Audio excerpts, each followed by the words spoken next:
तो बच्चों, आज हम डिस्कस करेंगे तुम लोगों की क्लास 10 इंग्लिश चैप्टर 1। इस चैप्टर का टाइटल है अ लेटर टू गॉड। पहले इस टाइटल के सिग्निफिकेंस को समझते हैं, फिर पूरा लेसन डिस्कस करेंगे, ठीक है। इस लेसन में ना गॉड को एक लेटर लिखा गया है। ये चैप्टर एक गरीब किसान के बारे में है जो गॉड को लेटर लिखता है। बात थोड़ी सी अजीब है, पर वो ऐसा इसलिए करता है क्योंकि तूफान में उसकी सारी खेती तबाह हो जाती है। तो फिर से खेती के लिए वो पैसा मांगता है। उसकी जो घर थी ना, पूरी घाटी में एक ही घर था जो एक छोटी पहाड़ी पर बना था। वहां से सिर्फ उसे नदी और पका हुआ मक्के का खेत दिखता था। खेत में फूल भी थे, लेकिन समस्या ये थी कि बारिश की काफी कमी थी। लेंचो सुबह से ही उत्तर पूर्व में आसमान देख रहा था क्योंकि उसे बारिश का इंतजार था, लेकिन बारिश नहीं हो रही थी। लेंचो ने अपनी पत्नी से कहा कि अब हमें सच में पानी मिलने वाला है। उसकी पत्नी, जो खाना बना रही थी, बोली, हाँ, भगवान ने चाहा तो। उसके बड़े लड़के खेत में काम कर रहे थे और छोटे बच्चे घर के पास खेल रहे थे। पत्नी ने सबको खाने के लिए बुलाया। खाना खाते समय ही लेंचो की भविष्यवाणी के अनुसार बारिश की बड़ी बड़ी बूंदें गिरने लगी। उत्तर पूर्व से काले बादलों के पहाड़ आते दिखे। हवा ताज़ी और मीठी हो गई। लेंचो सिर्फ बारिश को अपने शरीर पर महसूस करने के लिए बाहर गया। वापस आकर वो खुशी से बोला, ये आसमान से गिरती बारिश की बूंदें नहीं हैं, ये तो नए सिक्के हैं। बड़ी बूंदें 10 सेंट के सिक्के हैं और छोटी बूंदें 5 सेंट के। लेंचो संतुष्ट होकर अपने पके हुए मक्के के खेत को देख रहा था, जो फूलों से भरा था और बारिश की चादर में ढका हुआ था। तभी अचानक तेज हवा चलने लगी और बारिश के साथ बड़े बड़े ओले गिरने लगे। ओले सच में चांदी के सिक्कों जैसे लग रहे थे। बच्चे बारिश में भीगते हुए उन जमे हुए मोतियों को इकट्ठा करने बाहर दौड़ पड़े। लेंचो चिल्लाया, अब तो सच में खराब हो रहा है, उम्मीद है जल्दी निकल जाए। लेकिन तूफान जल्दी नहीं रुका। 1 घंटे तक घर, बगीचे, पहाड़ी, मक्के के खेत और पूरी घाटी पर ओले बरसते रहे। पूरा खेत सफ़ेद हो गया, जैसे नमक बिछा हो। तूफान के बाद पेड़ों पर एक भी पत्ता नहीं बचा। मक्के की फसल पूरी तरह बर्बाद हो गई। पौधों से फूल भी गायब हो गए। लेंचो का मन दुख से भर गया।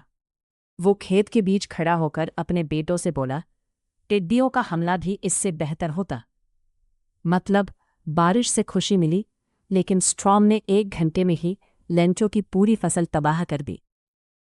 अब तूफान के बाद लेंचो की कहानी समझते हैं। तूफान और ओलों ने एक लेंचो की पूरी फसल तो बर्बाद कर दी। खेत में भी अब कुछ नहीं बचा था। लेकिन घाटी के बीच उस अकेले घर में रहने वाले लेंचो और उसके परिवार के दिल में एक ही उम्मीद थी, भगवान मदद करेंगे। किसी ने लेंचो को दिलासा दिया, इतना परेशान मत हो। भले ही सब बर्बाद लग रहा हो, पर याद रखो, कोई भूख से नहीं मरता। लेंचो ने भी भारी मन से जवाब दिया, लोग यही कहते हैं कि कोई भूख से नहीं मरता। पूरी रात लेंचो सिर्फ भगवान की मदद के बारे में सोचता रहा। उसके पास और कोई उपाय भी नहीं था। बचपन से उसे सिखाया गया था कि भगवान सब देखते हैं, इंसान के मन की बात भी। लेंचो काफी मेहनती था।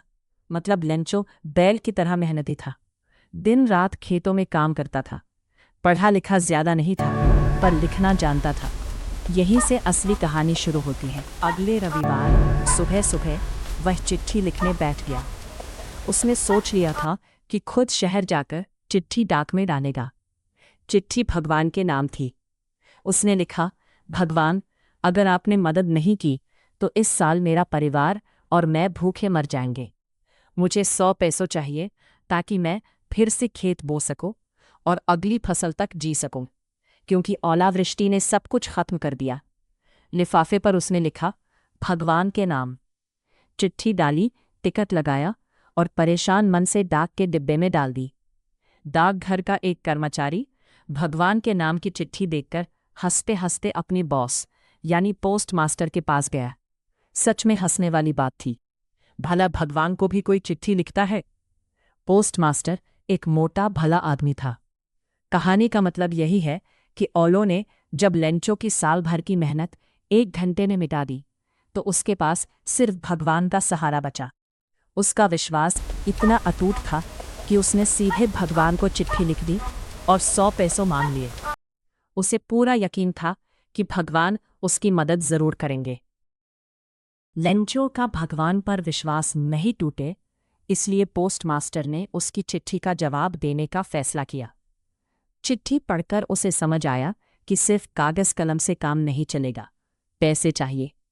पोस्टमास्टर ने अपने कर्मचारियों से चंदा मांगा, अपनी तनख्वाह से भी पैसे दिए और दोस्तों से भी मदद ली, पर वो 100 पैसों पूरे नहीं कर पाया। मुश्किल से 70 पैसों ही इकट्ठे हुए। उसने 70 पैसों एक लिफाफे में डालकर लेंचो के नाम से भेज दिए। लिफाफे पर दस्तखत के तौर पर सिर्फ एक शब्द लिखा, गॉड। अगले रविवार लेंचो तय समय से पहले ही डाकघर पहुंच गया। पोस्टमैन ने उसे लिफाफा दिया। पोस्टमास्टर अपने ऑफिस से यह सब देख रहा था और अच्छा काम करने की संतुष्टि महसूस कर रहा था। लेंचो को पैसे देखकर बिल्कुल हैरानी नहीं हुई, क्योंकि उसे भगवान पर पूरा भरोसा था। पर पैसे गिनते ही वो गुस्सा हो गया, क्योंकि उसे 70 पैसों ही मिले, लेकिन उसने तो 100 पैसों मांगा था। उसे लगा भगवान गलती नहीं कर सकते, ना ही मना कर सकते हैं। तुरंत उसने कागज कलम मांगा और दूसरी चिट्ठी लिखने लगा।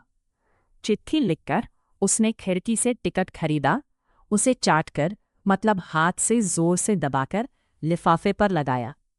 मतलब पोस्टमास्टर ने इंसानियत दिखाकर लेंचो की मदद की, पर लेंचो के भोलेपन ने उसे ही चोर समझ लिया। लेंचो ने गुस्से में मुक्का मारकर लिफाफा बंद किया। जैसे ही चिट्ठी डाक के डिब्बे में गिरी, पोस्टमास्टर ने उसे खोलकर पढ़ा। उसमें लिखा था, भगवान, मैंने आपसे जो पैसे मांगे थे उसमें से मुझे सिर्फ 70 पैसों मिले। बाकी के पैसे भी भेज दीजिए, मुझे उनकी बहुत ज़रूरत है। पर ये पैसे डाक से मत भेजना, क्योंकि डाक खाने के सभी कर्मचारी चोरों का झुंड है। एक्चुअली लेंचो को लगा कि डाकियों ने उसके 30 पैसों चुरा लिए, इसलिए वो भगवान को फिर से चिट्ठी लिख रहा है और कह रहा है कि अब पैसे डाक से मत भेजना। ये तो हो गई पूरी कहानी। कहानी तो हमने समझ ली, अब सिर्फ इसके कुछ थीम्स देखते हैं।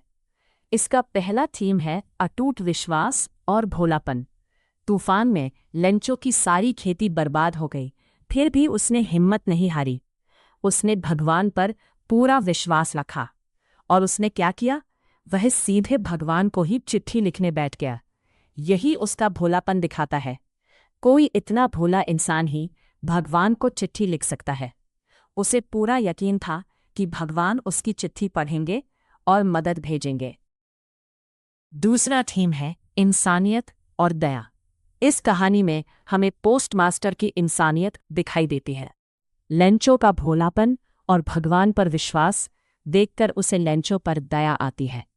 वो सोचता है कि अगर लेंचो को मदद नहीं मिली तो उसका भगवान से विश्वास टूट जाएगा, इसलिए वो लेंचो की मदद करने का ठान लेता है। वो क्या करता है, अपनी जेब से पैसे निकाल कर देता है। इतना ही नहीं, अपने दोस्तों और कर्मचारियों से भी पैसे मांगता है, फिर सारे पैसे इकट्ठा करके लेंचो को भेज देता है। पोस्टमास्टर ने अपना नाम नहीं बताया, वो बस एक अनजान किसान की मदद करना चाहता था ताकि उसका विश्वास बना रहे। यही सच्ची इंसानियत है। तीसरा थीम है उम्मीद और निराशा। तूफान और ओलों से जब लेंचो की पूरी खेती बर्बाद हो जाती है तो वो पूरी तरह से निराश हो जाता है। उसके पास खाने तक को कुछ नहीं बचता। पूरे साल की मेहनत एक पल में खत्म हो जाती है। लेकिन निराशा के बीच भी उसके मन में एक उम्मीद बाकी थी। उसे भरोसा था कि भगवान उसकी मदद जरूर करेंगे। इसी उम्मीद के कारण वो भगवान को चिट्ठी लिखने बैठ जाता है। उसकी निराशा तब फिर लौटती है जब उसे 100 की जगह सिर्फ 70 पैसों मिलते हैं। उसे लगता है कि बाकी पैसे डाकियों ने चुरा लिए। तो कहानी दिखाती है कि इंसान चाहे कितना भी निराश हो जाए, उम्मीद उसे जिंदा रखती है। लेंचो की उम्मीद ही उसे टूटने नहीं देती।